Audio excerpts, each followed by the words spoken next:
Hello guys and welcome back into a new brand video. In today's tutorial, I'm going to show you how to restore Instagram uh, Reels after deleted. So basically, make sure to watch the video to the end and follow these simple steps. So now, just go to your profile on Instagram, and after that, we will be needing to go to settings and activities. So here you will need just to click on this icon here, and by clicking on it, it will take us to this menu. So from here, we will find settings and activity. And all we need to do is to start searching for the deleted items. And this method would only work on the deleted items or deleted reels on a period of 30 days or 1 month.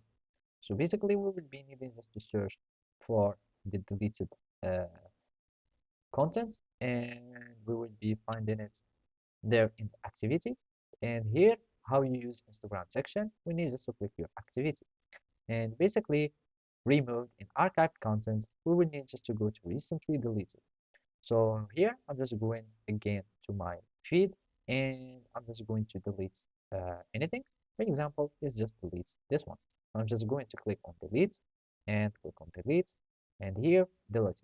So here, as you can see, you have 30 days or 24 hours for stories to restore content you have deleted. After that, it will be permanently deleted and you won't be able to recover it. So now we need just to go again back to our method or to our place and basically activity, and here we will find recently deleted.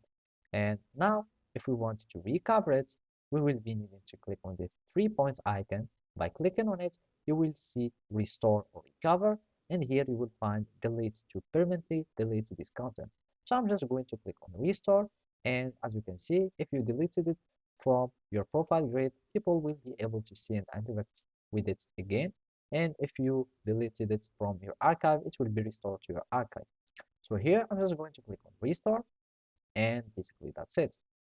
Then you will need just to verify your informations, and that's it.